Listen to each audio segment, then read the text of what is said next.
Black Ops 2 was set in 2025, so I wanted to go back and see how much they got right. It's always great going back to see how media tries to predict the future.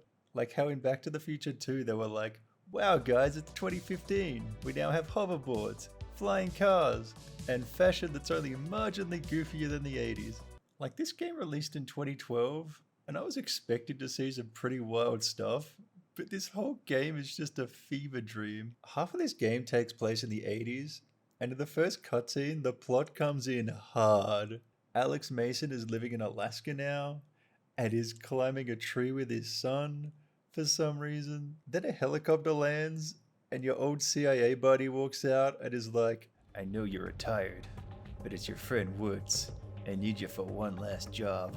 And it's completely glossed over, but he's actually with Lieutenant Colonel Oliver North. He was the guy who helped Ronald Reagan sell weapons to Iran and then used that money to fund South American rebels. And that was the only bad thing Reagan ever did. I like to think Reagan was just a really misunderstood guy. Like he's just in his office like, oh boy, I sure do love playing with my hacky sack.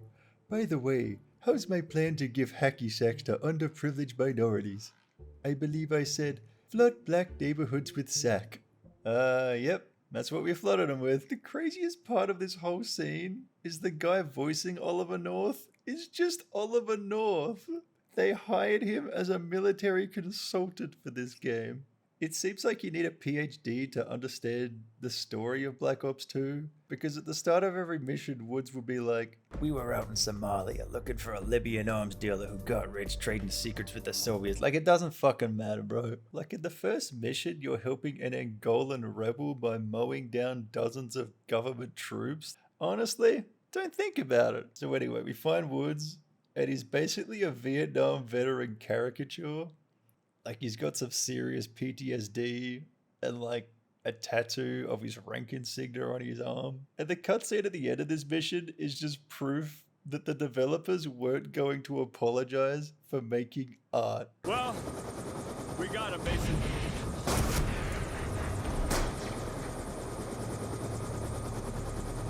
Can't kill me.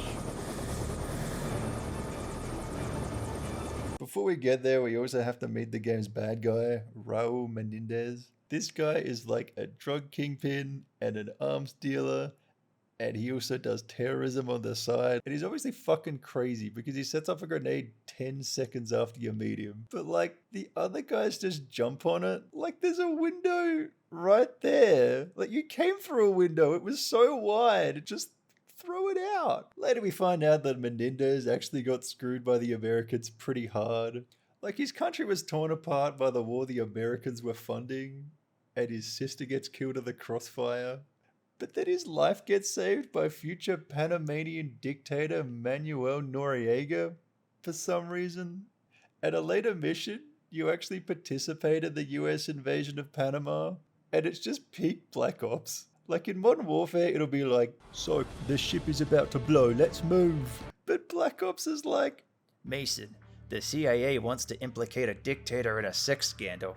Go get the bra. And that's not just me talking shit either. That is a fucking mission in this game. And at one point, Mason is like, the brass want me to give you a gun, but they didn't say anything about bullets. And then like 10 minutes later, he just shoots a guy point blank. How did you get that? Silly Noriega. But it wouldn't be a COD game without a section in the Middle East. Ooh. You roll up in Afghanistan and Woods is like, good old Mujahideen. What cool and trustworthy fellows. And you spend the mission like riding around in the desert like it's fucking Red Dead Redemption. Oh, damn it, Dutch. Why you got us killing the damn Russians? It's all part of the plan, Arthur. Now go blow up that T-62. Anyway, the 80s stuff is just there to explain why Menendez hates America. The real plot picks up in 2025, the future. And you know it's the future because the first mission has you use nano gloves. We later find out that jetpacks are pretty readily available, so why we had to risk our lives fucking around trying to climb up a slippery cliff face is beyond my meager understanding. A big theme you'll see in this game is although the tech is futuristic, it's also quintessentially a 2012 brand of future. Like, wingsuits were all over the 2010, so it's no surprise you're using one 5 minutes into the first mission. Anyway, you get to the base, and you immediately find out that the soldiers have cloaking tech, and you can see that the developers were pretty ambitious when it came to their 13-year crystal ball. At this point, I figured that after spending so much time sneaking in, that this would be a cool all gillied up style mission. But no, we didn't even bring silencers. We just start blasting and hoping for the best. That'll actually be a pretty strange theme in this game, because from start to finish, you only kill one guy with a silenced weapon. It's also a good time to mention that the first mission is set in Myanmar, and if you're keeping up with the news, you'll know that it was taken over by Fuckhead McGee in 2021, like fucking Funny Hat Man. Like, there's that famous clip of a woman doing her workout routine while the coup convoy is driving past in the background. If Ubisoft had any balls, they'd put this in their next Just Dance game. But anyway, the government of Myanmar, working with the bad guys, aged surprisingly well. A lot better than the fucking Razer keyboards anyway. We also see other tech, like weapon optics that can see through walls, which still don't exist. We also see wrist-fired grenades, but they have a range of like 5 meters in game. A big thing we see throughout Black Ops 2 is the use of drones, which is probably the best prediction the game had. The quadcopter drones are super similar to what we see in Ukraine, but instead of a super advanced machine gun platform we see in game, it's usually just Dimitro, I taped C4 to Amazon drone. Let's go blow up T-72. We also see a Roomba drone with guns, as well as an enormous cat-like death machine. And crazy enough, there is actually shit like this being developed in Ukraine. It's like a gun platform on wheels, but it can shoot autonomously. I was actually able to talk to a guy who met someone in Ukraine who worked on one of these, and apparently they would just roll them out to the battlefield, and this super accurate AI-assisted turret would just shoot anything it saw. And I said to him, wow, that's terrifying, but how can it recognize a soldier from a civilian? And he just said, that's the neat part. It can't. Like, that's the real difference. It isn't Lockheed Martin making these things. It's just Ukrainian bad scientists cobbling this shit together in their garage. At the end of the Myanmar mission, you see the designated science nerd that the bad guys have held captive, and he says a sentence that perfectly sums up the 2025 plotline. My name is Eric Briner. I'm a magnetometrist. Yeah? And what is, Menendez's interest in you, buddy? They brought me here to process the Solarium. It's a new, rare earth element that will render all existing microchip technologies obsolete. Again, none of this fucking matters. The next mission has you infiltrate a base, and you're being super sneaky, and for some fucking reason, neither of you bought a fucking silencer. And the whole mission is just to eavesdrop on Menendez. But for some reason, he's walking super slowly out in the rain. And he's wearing a fucking tan suit. And this isn't just a little bit of rain. You were wading through floodwater 10 minutes ago. So the whole meeting is just, we will show these imperialist Americans the error of their ways. What? And holy shit, this fucking game just collects tropes like it's going for a high score. At the end of the mission, a fucking goon is like, sir, we have intruders. And Menendez just says, of course, I planned this all along. Like, this smug bitch. It's so funny because you go on to wipe out like 100 soldiers to get out. And I like to think you're still there, like, yep, all part of the plan. The next mission is in the Cayman Islands at this super fancy resort. And you kind of forget that they were trying to predict the future. You walk past a bunch of billboards and it's like, yeah, that's just Singapore Airport. At one point, one of your teammates makes a comment on wealth inequality. And yeah. The streak of good predictions does not last though. You have to find files from this server room and you're just out there waving your arms like you're fucking Tony Stark. Why does the future suck, bro? Instead of, Jarvis, cancel all my appointments. It's just, Grok, is this real? Anyway, you make your way into a nightclub and Skrillex is blasting through the speakers at 900 decibels. And it just reminds us that this is a quintessential 2012 version of the future. Anyway, the bad guys come in and they shoot a bunch of people.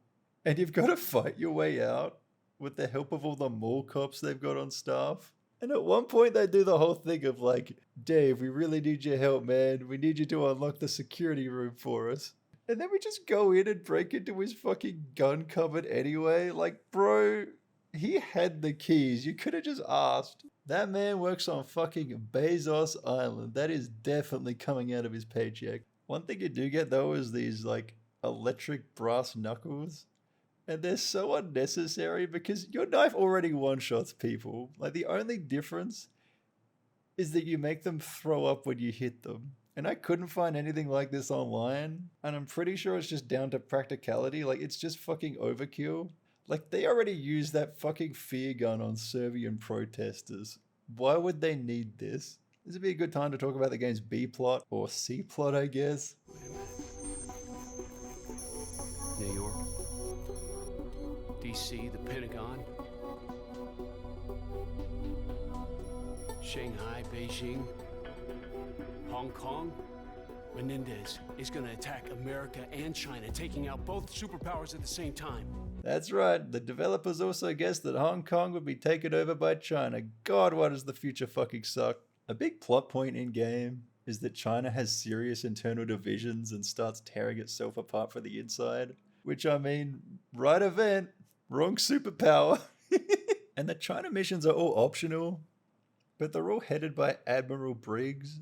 And Admiral Briggs has a favorite word. Cocksucker plays hardball. If that cocksucker gets a beat on you, you can run, but you'll die tired.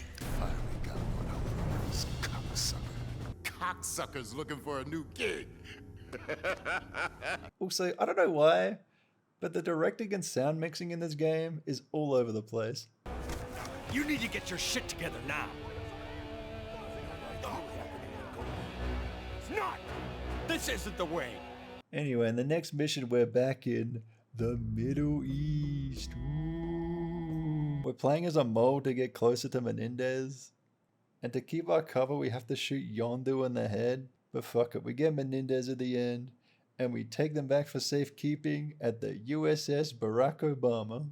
Did I mention this game came out in 2012? The scene where we finally get Menendez is peak cinema, by the way.